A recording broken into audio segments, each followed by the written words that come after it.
अस्सलाम वालेकुम वरहमतुल्लाहि वबरकातुहू। दोस्तों, उम्मीद आप सब खैरियत से होंगे। अल्हम्दुलिल्लाह सऊदी अरब ने पाकिस्तान के लिए डायरेक्ट फ्लाइट ऑपरेशन 1 दिसंबर से ओपन करने का ऐलान कर दिया है। जिस खबर का सब दोस्तों को इंतजार था, अल्हम्दुलिल्लाह वो खबर आ चुका है।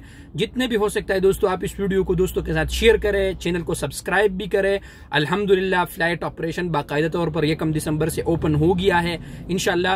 और इस पे मजीद वीडियोस भी बनाएंगे आप दोस्तों के साथ, और आप दोस्तों को बताएंगे कि तरीक़ाकार क्या होगा, किस तरह आप लोग जिसने वैक्सीन नहीं किया है या क्वारंटीन का क्या तरतीब होगा, वो इंशाल्लाह बाद में वाज़े हो जाएगा। लेकिन अल्हम्दुलिल्लाह अल्लाह पाक के फजल करम से फ्लाइट ऑपरेशन मुकम्मल तौर पर इंशाल्लाह सऊदी वज़ारत दाखिला ने कुछ ही देर पहले ऐलान किया है कि 1 दिसंबर से इंशाल्लाह बाकायदा तौर पर फ्लाइट ऑपरेशन पाकिस्तान,